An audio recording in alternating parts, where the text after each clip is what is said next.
Una de las formas en la que los fondos de Venture Capital apoyan a las startups de su portafolio es a través de alianzas. Y una de las alianzas que me ha funcionado de maravilla es con Amazon Web Services. Gracias a las alianzas que tiene AWS for Startups con otros fondos de Venture Capital en Latinoamérica, he podido ayudar a las startups de mi portafolio con créditos de hasta $100,000. Si eres un VC y no tienes este beneficio, te estás perdiendo de mucho. Hola Carlos, bienvenido al podcast. Buenas tardes, ¿qué tal? Siempre me gusta empezar con un poco de contexto. ¿Qué fue lo que te llevó a unirte a FinTech Collective, a dedicarte a las inversiones en startups y de dónde sale esta pasión? Seguro.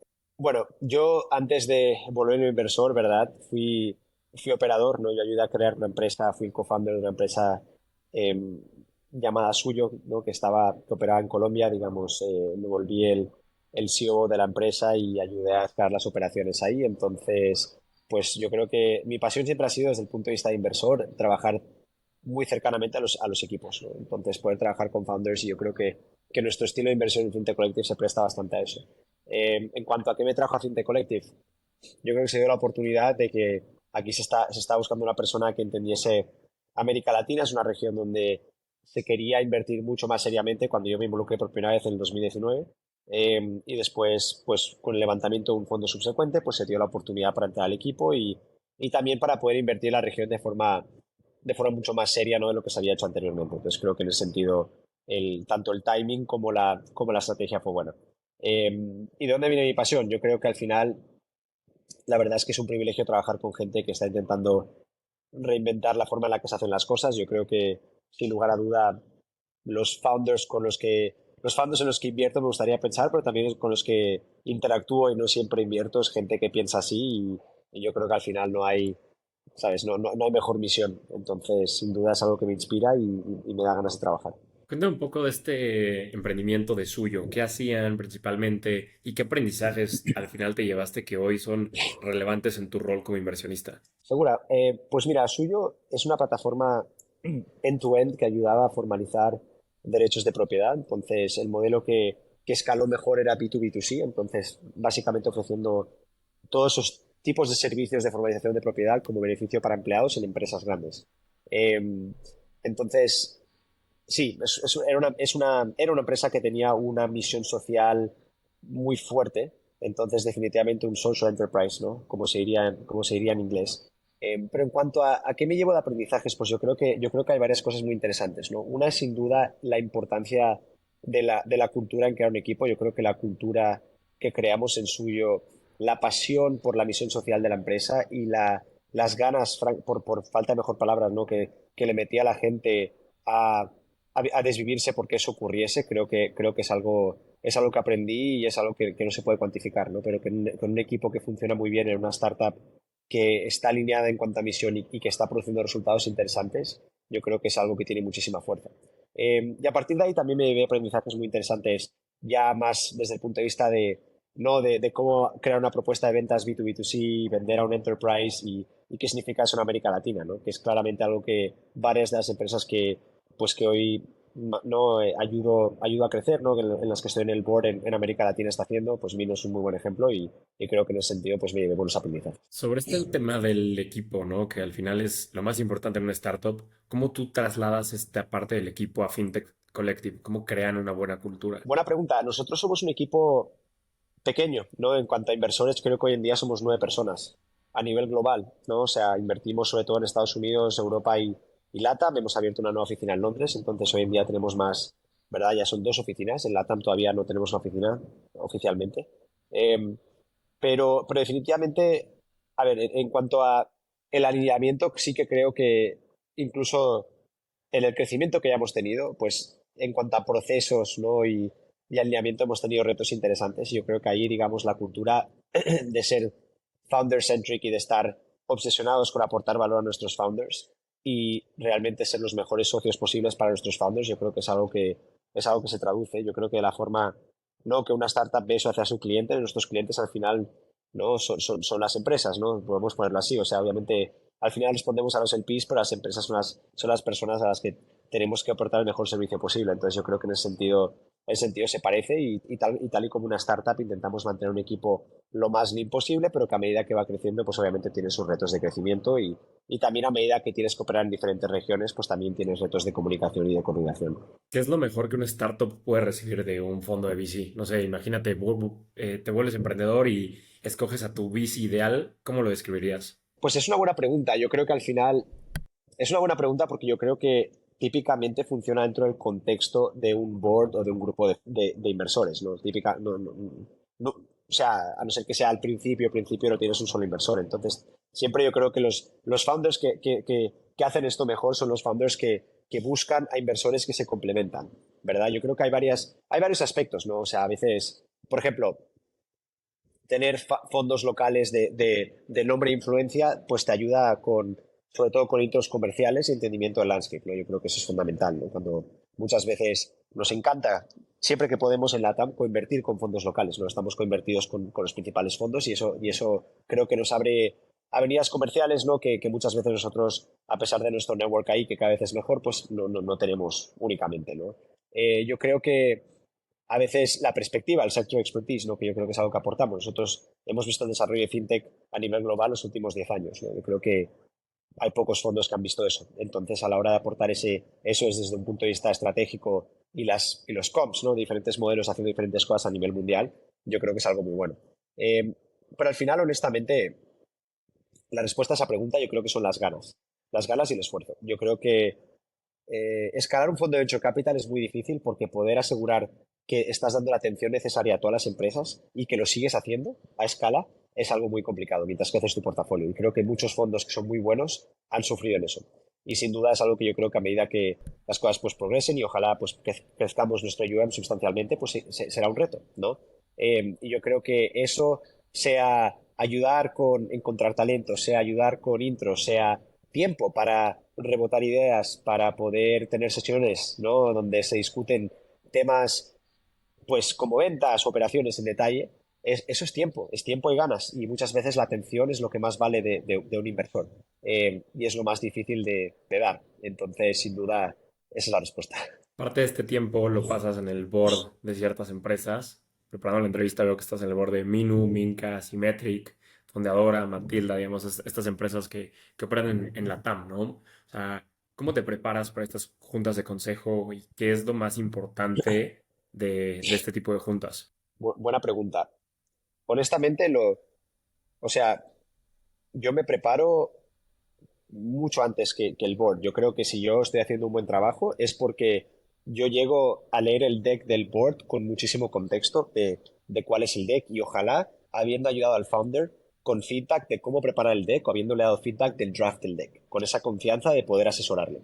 Entonces, yo creo que si tú eres un inversor que te consideras hands-on, pero estás leyendo el deck y aprendiendo cosas nuevas, pues típicamente esa no es una buena señal, ¿no? Entonces, yo intento haber hecho varias sesiones antes para llegar a un board ya con muchísimo más contexto.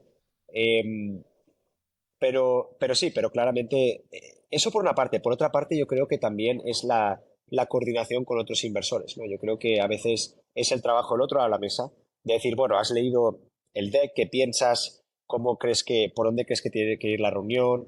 ¿Qué consideras que es más importante? Para que se salga de la sesión con algo que al final es la responsabilidad del CEO, ¿no? O de los founders, pero que es llegar a la reunión y discutir los temas que realmente importan. O sea, llegar a un board y hacer un update no es suficiente. Siempre tiene que haber tiempo para una conversación sustancial sobre temas puntuales que se definen, porque si intentas hacer demasiados no hay tiempo, pero donde realmente se tiene un debate, ¿no? Y los board members llegan preparados para tener ese debate y obviamente los founders, pues, digamos, pues gestionan ese debate de la forma más productiva posible. ¿No? Yo creo que así se hace. Y por eso yo soy partidario de boards que duran 3 4 horas. ¿No? Yo no soy tan fan de los boards de hora y media, 2 horas. Yo creo que eso no da tiempo para ese espacio. A veces uno literalmente psicológicamente tiene que darse un poco de espacio para poder meterse, concentrarse completamente en un tema. Y por eso también físicamente creo que hay un impacto, ¿no? Yo creo que los boards presenciales sé que no siempre pueden ocurrir y hacerlos cada quarter cuando se invierte desde fuera de la región es complicado, pero lo máximo posible intento priorizarlos porque creo que típicamente son más, tienen un impacto mayor. ¿Qué tipo de temas tocan en los works en los que participas? Pues de todo, yo creo que desde estrategia comercial a pues estrategia de fundraising, ¿verdad? Cuando obviamente la empresa está más preparada para eso, lo cual no solo son inversores o tamaño de ronda, también es narrativa, ¿no? Eso es un tema. Muchas veces, a ver, a veces es más operacional o unit economics, hablar de un poco más de las, ¿verdad? Del nitty-gritty, como dicen en Estados Unidos, del negocio. Los temas varían mucho. A veces también la discusión del factor macro y el contexto, ¿verdad? De qué están haciendo, cuál es el competitive landscape, cómo lo estamos viendo, qué creemos que va a pasar. Yo creo que también a veces son temas importantes. Y sobre estos boards, ¿cuándo crees que es el mejor momento para una startup que implemente su board? O sea, ¿desde qué ronda de inversión? Yo creo que lo antes posible. O sea, nosotros somos fans de rondas priced, ¿verdad? Donde se crea un board y se suma esa estructura, ¿no? Muchas veces lo hacemos desde el seed. Sé que hay founders que dicen que el seed es demasiado pronto, que mejor la app, pero francamente, desde el punto de vista de, ¿verdad? De governance, yo entiendo por qué hay founders que eso les asusta o les preocupa porque cree que les limita, ¿no? Y eso tiene sentido de cierta forma. Pero yo creo que la disciplina, o sea, lo que quiero decir es que aun si el board no es oficial, yo creo que la disciplina de tener una sesión donde se tienen que preparar los resultados para tener una conversación sobre lo que es más importante para el negocio y buscar input y hacer eso de forma organizada recurrente, yo creo que es un muy buen hábito. Y tenerlo lo antes posible yo creo que beneficia a cualquier empresa, porque francamente al final, cuando yo soy operador, ¿no? Yo sé que cuando estás trabajando 100 horas en un problema a la semana, si no sales para levantar la cabeza y buscar otras perspectivas, es difícil. Y muchas veces rodearte de gente que te pueda ayudar a hacer eso te suma muchísimo. Entonces, para mí lo antes posible. Ahora, Carlos, desde FinTech Collective invierte en mercados emergentes como lo es Latam y como lo es África. ¿Qué similitudes han encontrado en estos dos mercados? Y también el Medio Oriente. Estamos cerrando nuestro cuarto cheque en el Medio Oriente. ¿Qué similitudes hemos encontrado? Varias. Yo creo que las estructuras, ¿no? Socioeconómicas de varios mercados emergentes se parecen, ¿no? Yo creo que tendencias como ver grandes conglomerados, ¿no? Como, digamos, el tipo de regulación, la estructura, la concentración del sistema bancario, este tipo de cosas, yo creo que uno ve bastantes paralelos entre diferentes mercados emergentes. ¿Y cómo comparas Estados Unidos, digamos, el mercado más grande del mundo, respecto a estos mercados emergentes? No, Estados Unidos es otra historia, ¿no? O sea, hay estados en Estados Unidos que son más grandes que las economías, ¿no? De algunos de estos países. Yo creo que y obviamente no, es un mundo diferente, ¿no? Hay mucha más competencia. Yo creo que, o sea, el rol, la penetración de tecnología dentro, o sea, en comparación al PIB, ¿verdad? Es infinitamente superior. O sea, yo francamente, mirando la TAM, el mercado al que intento entender más es a India. Yo creo que India es el mercado emergente más comparable a países de América Latina, donde creo que hemos visto más desarrollo tecnológico y por lo tanto nos puede inspirar más, ¿no? Y si uno ve, por ejemplo, el Pix en Brasil, claramente la inspiración principal fue UPI en la India, ¿no? Eso no es ninguna coincidencia. Entonces, para mí, o sea, Estados Unidos ayuda y es de donde está el dinero, pero realmente para entender los modelos yo miro a otros mercados emergentes. Yo creo que es mucho más útil. Y en temas de la situación actual de VC, en temas de precios de rondas, tamaño de rondas, fondos invirtiendo, ¿cómo ves esta pues, comparación, ¿no? Al estar basado tú en Nueva York y estar invirtiendo en Latinoamérica, allá se está moviendo más rápido que Latinoamérica. ¿Has visto una pausa en Latinoamérica respecto a Estados Unidos? ¿Qué es lo que has visto respecto a la situación actual? Sí, mira, a mí cuando me hacen esta pregunta, yo la verdad es que yo creo que lo que pasa es que nosotros en el 2020 y 2021 vimos una exuberancia de mercado brutal, ¿no? Eh, el mercado funciona así, los mercados no son lógicos y siempre funcionan de tal forma, ¿no? Pero yo creo que si el boom fue exagerado en el mundo desarrollado, por así decirlo, en la América Latina lo fue más. O sea, yo creo que fuimos de un baseline a un high mucho más exagerado, ¿no? Entonces, o sea, cuando comparas, ¿verdad? Las estadísticas, es normal que el pullback haya sido más fuerte aún en América Latina, porque al final esos números están siempre, siempre distorsionados por las super rondas, ¿no? El capital de las super rondas no viene de América Latina, mayoritariamente hoy en día. Espero que en un futuro eso cambie, pero hoy en día no es, ¿no? Entonces, pues claramente ese capital, mucho de lo cual eran fondos de crossover, que en sí ya están sobreexpuestos, ¿verdad?, a equities públicos, pues se volvieron a enfocar sobre todo en sus mercados core, ¿no? Que típicamente era Estados Unidos, Europa, etcétera. Entonces, haber visto ese pullback yo creo que es lógico. Yo creo que el mercado en Latam está mucho más activo. Yo creo que a principios de verano, sobre todo, el mercado dio un salto interesante. Y yo creo que ahora estamos en un momento muy interesante porque yo opino que muchas startups consiguieron bridge funding cuando la situación deterioró, ¿verdad? Porque al final había mucha liquidez en el mercado. Pero hoy que ya estamos 15, 18 meses después de que las cosas cambiaron, las startups, yo creo que la cantidad de ruido ha bajado porque el tiempo, el tiempo dice mucho, ¿no? Yo creo que a estas alturas hay muchos modelos que claramente se ve que tienen un futuro, hay otros que claramente pues no tanto. Y yo creo que eso está haciendo que muchos inversores estén mucho más engaged, ¿no? Sobre todo en serie A y B. Y yo creo que vamos a ver varias rondas interesantes en los siguientes meses porque creo que está quedando bastante más claro, sobre todo con la reducción de competencia, cuáles pueden ser los winners de ciertos espacios o cuáles pueden tener una oportunidad de competir más fuerte. Yo creo que a nivel seed el mercado ha seguido extremadamente activo. O sea, bajó la actividad sin duda, porque todo es comparación, pero yo he seguido viendo muchas rondas en América Latina desde que el mercado deterioró. Y yo creo que eso habla mucho de la cantidad de talento que hoy en día está en la región, la cantidad de talento que está saliendo de startups más grandes para enfocarse en otras oportunidades. Y yo creo que en los siguientes años, cuando veamos ojalá exits importantes de startups que lo han estado haciendo bastante bien, vamos a ver aún más. ¿Cómo hay más éxitos en América Latina? Digamos, esa es una de las principales críticas que se le da al modelo de Venture Capital, que son muy pocos estos casos de éxito, apenas están en maduración. Entonces, ¿qué crees que le hace falta a la TAM para tener más salidas? Sí, yo creo que a la TAM, a ver, los mercados de capital, ¿verdad? A nivel de país en América Latina, pues tienen sus limitaciones, ¿no? Y yo creo que sobre todo Brasil tiene mercados de capital más robustos, pero al final, o sea, la probabilidad de que una empresa salga a la bolsa en México o en Colombia, etcétera, es mucho más baja, ¿no? Entonces, al final, una parte es players de M&A, o sea, la habilidad de que más actores, ¿verdad? O players digamos, de la economía real, por así decirlo, ¿verdad? Pues se interesen en deals de M&A con empresas de tecnología. Eh, a ver, empresas de tecnología en sí, por ejemplo, players de fuera de la TAM, que quieran comprar empresas en la TAM para tener más presencia local. Yo creo que eso vamos a ver varios. Porque es difícil es difícil expandirse a América Latina, tiene sus complejidades.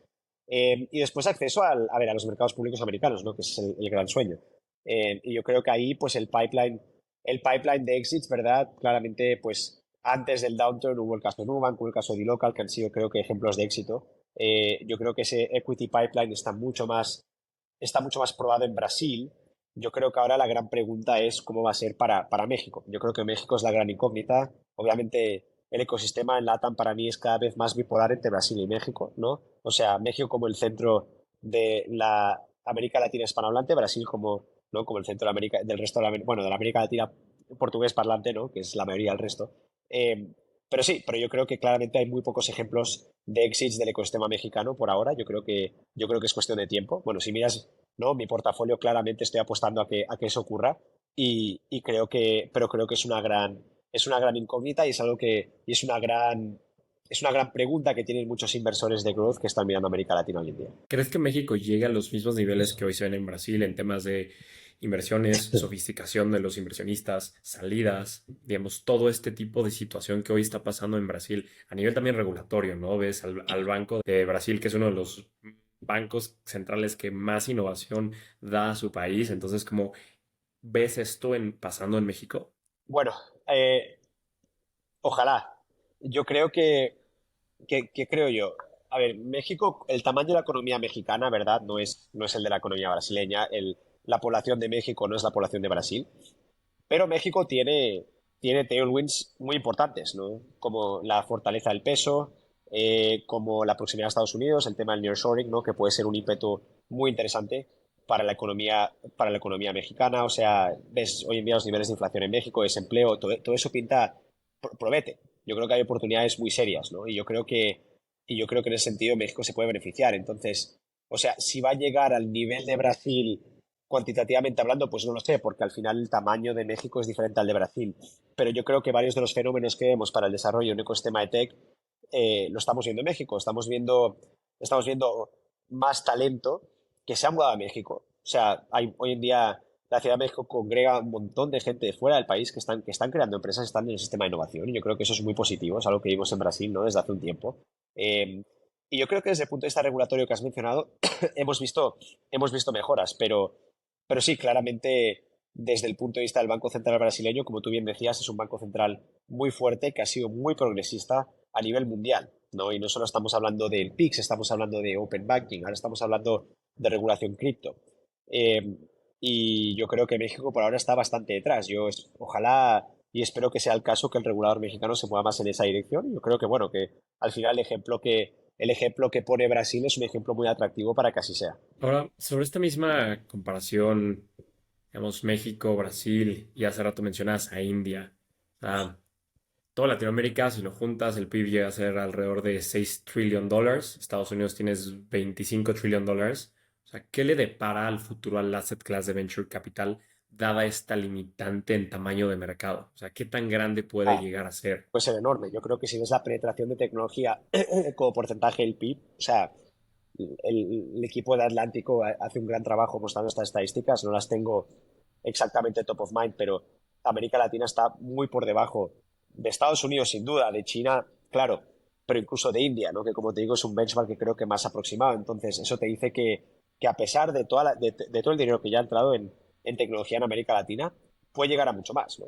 Y por otra parte, o sea, a ver, al final considera dos cosas. Una es el tamaño de América Latina, si fuese un país, ¿no? Standalone, o incluso el tamaño de las economías mexicanas y brasileñas son muy relevantes a nivel global. O sea, son países OECD y son economías sustanciales, ¿no? Entonces, con prospectos de crecimiento interesantes. Entonces, para mí, sí, o sea, en comparación a Estados Unidos el mercado es más pequeño, pero al final, o sea, si piensas o sea, oportunidades a nivel global, donde todavía hay mucha innovación por fondear. La cantidad de mercados, por ejemplo, el este de Europa claramente se ha vuelto menos invertible, ¿no? Desafortunadamente, obviamente la habilidad del mundo occidental a invertir en China está mucho más limitado hoy en día. Eh, India es un mercado que ya está bastante saturado en cuanto a nivel de inversores, o sea, hay muchísima gente activa en ese ecosistema, hay muchos fondos que se han levantado. Entonces, si lo ves así, o sea, y África yo creo que es un ecosistema que está bastante por detrás de América Latina todavía. Entonces ves América Latina y ves al sudeste asiático, ¿no? Como los principales targets de inversión. Y yo creo que en ese sentido América Latina, por varias razones y francamente también por su proximidad a Estados Unidos, tiene prospectos muy buenos. Sobre esta misma proximidad de Estados Unidos, uno de los temas más hot en los últimos meses, si no es que ya años, es el tema del nearshoring, ¿no? Digamos, a raíz del COVID, cambio de cadena de suministros, Estados Unidos dependiendo más un poquito ya no de otros jugadores como China. Y aquí, ¿cómo un fondo de VC se puede ver beneficiado del nearshoring, ¿no? Porque en mi cabeza estos plays de nearshoring es más de private equity, más de megafábricas, etcétera. Entonces, ¿cómo llega el VC, los fondos de VC, a poder aprovechar esta oportunidad? No, yo creo que hay muchas empresas que se van a beneficiar porque estarán precisamente atendiendo a los players que van a crecer como consecuencia del nearshoring. Por ejemplo, Miru en nuestro portafolio está creando una plataforma de bienestar financiero para empleados, ¿no? A medida, o sea, no solo va a enterprises, pero también va a middle market. A medida que se creen más empresas de manufactura en diferentes sectores en el Bajío, ¿verdad? Y en el norte de México, yo creo que una empresa como Miru puede beneficiarse. O sea, hay cantidad de players, ¿verdad? Hoy en día en el espacio fintech que están trabajando temas de cross-border commerce, ¿no? O sea, en ese sentido, pues sea más desde el punto de vista logístico, sea más desde el punto de vista de financiación, de comercio, o sea, claramente con el nearshoring, pues, sabes, van a tener muchas más oportunidades, el volumen de comercio va a crecer. Entonces yo veo oportunidades, o sea, yo creo que en general es un impulso sustancial a la economía mexicana y por lo tanto yo creo que muchos players se pueden beneficiar. Dentro de FinTech, ¿qué tendencias o verticales son las que más te llaman la atención? La mayoría de los modelos en los que invertimos, ¿no? Obviamente hay pues excepciones y, por ejemplo, pues claramente fondeadoras. muy diferente siendo un modelo directamente B2C, ¿no? Pero la mayoría de los modelos que hacemos son B2B o B2B2C. Entonces, a mí personalmente, yo sigo pensando que hay muchísima oportunidad para plays de embedded finance en los cuales entras con un producto que es o software o tiene características de software en cuanto a stickiness y recurrencia, ¿verdad? Que pueden disrumpir y ayudar a digitalizar diferentes verticales, ¿no? Por ejemplo, un play como Matilda en educación, yo creo que hay muchísimas industrias en las cuales hay oportunidades de monetizar a través de factoring lending y además SaaS, ¿no? Yo creo que eso en América Latina sigue siendo muy interesante. Ahí las ventajas de distribución son muy importantes, ¿no? Yo creo que las barreras de entrada ahí en cuanto a distribución son fuertes. Y yo creo que a la hora de escoger los players, ¿no? que uno quiere fondear, uno tiene que pensar mucho en eso. Y sigo pensando que desde el punto de vista de, o sea, si uno mira, ¿verdad? Si uno mira infraestructura, siguen habiendo oportunidades muy interesantes, ¿no? Volviendo al tema de B2B. Y yo creo que a la hora de vender software, a la hora de vender software en América Latina, vendérselo al longer tail es algo muy difícil, venderlo a enterprise promete. Yo creo que una empresa como Symmetric en nuestro portafolio es un buen ejemplo, pero yo creo que el espacio de automatización financiera, de operaciones, yo creo que incluso en el espacio de infraestructura de pagos todavía hay mucho que hacer. Entonces ahí sigo buscando. Ahora, Carlos, los partners en los fondos que invierten en Latinoamérica, la mayoría tienen un MBA, tú no eres la excepción, en Wharton. Entonces, ¿qué tanto tu MBA ha impactado tu carrera como VC? Sí, a ver, yo opino que la verdad, a mí, mi MBA, estoy súper agradecido y yo creo que sin mi MBA no hubiera tenido la posibilidad de entrar probablemente a la industria como lo hice. Porque yo encontré a FinTech Collective a través del Summer Associate Program de FinTech Collective que buscaba MBAs y así es como llegué, ¿no? A través de Wharton porque digamos, en el portal, ¿no? De carreras, como le llaman allá, de Wharton. Entonces, me abrió la puerta y me ha abierto mucho network, porque claramente hay mucha gente en el network de Wharton que está en esta industria y me ha abierto muchas puertas. Pero al final de cuentas, para mí, francamente, lo más importante ha sido mi trayecto como operador. O sea, yo creo que el haber trabajado como operador y entender un poco la realidad de lo que eso implica y los estreses, ¿verdad? Yo creo que eso es lo que no solo creo que me ayuda a trabajar mejor con los equipos, pero también yo creo que de cierta forma me da cierto respeto, ¿no? De los equipos en los que invertimos, porque al final, si tú tienes un MBA, hay muchos founders que vienen de un background mucho más de producto completamente distinto, ¿no? Que nunca han pensado, nunca quisieron un MBA, ¿no? Entonces, a la hora de hablar con otros fondos, perfecto. O sea, ves más eye to eye, pero a la hora de hablar con ciertos founders, no necesariamente. Entonces yo lo diría así, ¿no? Yo creo que han sido ambas cosas, pero sobre todo realmente no ha sido mi MBA, sino ha sido más mi época como operador. ¿Qué opinas de los inversionistas que nunca fueron operadores? Son perfiles diferentes. Yo creo que, a ver, yo creo que uno puede ser un inversionista muy bueno no habiendo sido un operador, pero yo creo que a la hora de aportar value add a las empresas, yo creo que el haber sido un operador hace una diferencia importante. Ahora, entrando en el tema de evaluaciones, ¿qué tanto importa el precio de entrada en una startup en etapas tempranas? Todo relativo, ¿no? O sea, todo depende del exit que ves posible. Si, o sea, dependiendo del exit, claramente, pues si una valoración es 3 veces menor, eso te puede hacer una gran diferencia. Una gran diferencia. Pero todo es un trade-off, ¿no? O sea, al final, si tú inviertes a una valoración mucho más baja, pero, digamos, la perspectiva, ¿no? Digamos, el espectro riesgo-beneficio se ve mucho peor, pues te estás arriesgando a completamente perder ese dinero. Mientras que a veces cuando inviertes a la serie A, obviamente pagas un precio más alto, pero tienes ya mucha más visibilidad de por dónde va la empresa. Entonces, sí, a ver, en LATAM, tal y como dices, dada la cantidad de exits y las posibilidades de éxito hoy en día, que yo creo que van a mejorar, como decíamos antes, pues, ¿sabes? Dado lo que hay hoy en día, sí, hace diferencia el precio. Porque a veces la diferencia entre pagar un post de 20 o un post de 60, pues claramente puede ser muy significativa dependiendo de dónde crees que la empresa salga. Entonces, sí, es la realidad. ¿Cómo evitas el FOMO como inversionista? Uf, buena pregunta. Yo creo que con disciplina. Yo creo que al final uno tiene que estar siempre expuesto a conocer founders extraordinarios, pero uno tiene que tener espacios donde cree que hay oportunidad y uno tiene que tener gente que respeta mucho, de la cual se asesora y de la cual consulta y hace su sourcing. Y yo creo que al final a veces enfocarse en eso es la forma de evitar distracciones. Y francamente al final también es una... Alguien me dijo el dicho este una vez que es, no tienes que hacer todos los deals buenos, solo asegúrate que los que hagas sean buenos, ¿no? Y yo creo que es eso. O sea, al final uno va a tener misses. Es imposible hacer todos los buenos. Es simplemente, es inviable. Pero al final, o sea, Venture Capital el Venture Capital es el power law. O sea, vas a tener un par que te van a hacer toda la diferencia.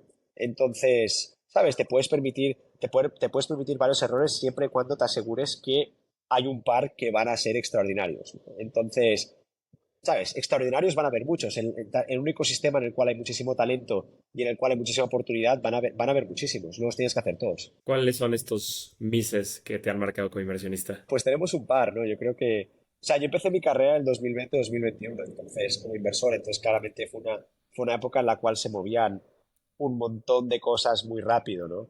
Pero, por ejemplo, nosotros estuvimos bastante cerca de Zeppelin, ¿no? Que creo que es una empresa que claramente está creciendo de forma extraordinaria y bueno, pues yo creo que hubiera sido, hubiera sido muy bueno entrar, por ejemplo, ahí te doy un ejemplo. ¿Y qué cambiaste desde ese momento que, digamos, se pasó y qué aprendizajes te llevas que ya hoy lo aplicas?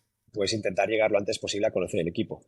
Y aunque no inviertas desde ese punto, pues por lo menos poder seguirlos para que el momento en el cual una ronda ocurra, ya tienes la conversación mucho más avanzada y no estás intentando catch up, ¿no? Porque a veces sobre todo en un mercado como aquel, entonces, obviamente a esas alturas pues ya estás detrás, ¿no?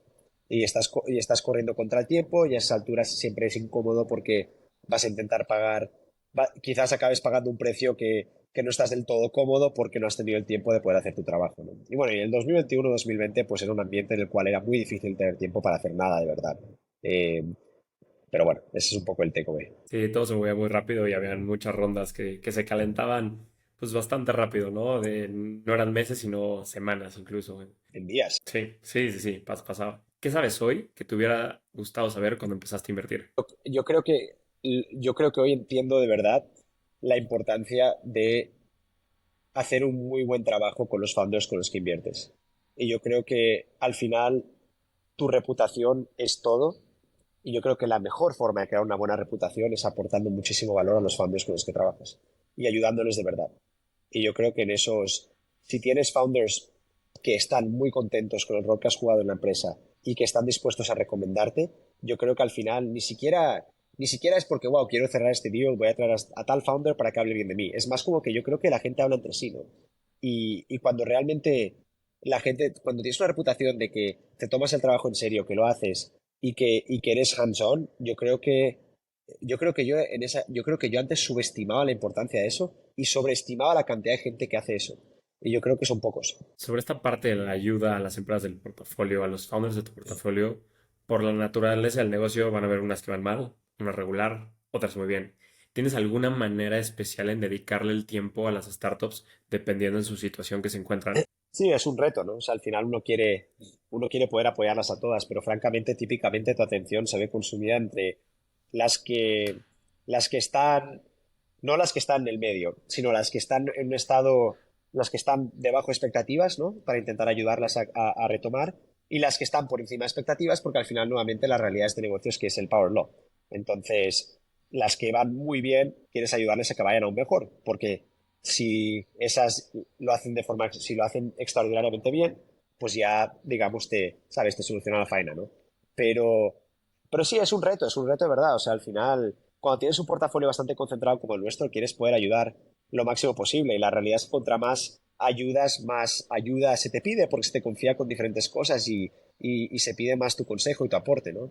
Y poder hacer eso de forma consistente es muy duro. Llegamos a la parte final de la entrevista. Te voy a hacer unas últimas preguntas donde te pido que la respuesta sea lo más breve posible. ¿Preparado? Venga, ¿Qué harías para fomentar las inversiones en los fondos de VC en la TAM? ejemplos de éxito. ¿Generalista o especialista? Especialista. ¿Qué consejo le darías a un first time fund manager? Crea una buena reputación, ¿Cómo ves a FinTech Collective dentro de 5 años? mucho más grande, Por último, ¿qué le hace falta en general a Latinoamérica? más casos de éxito.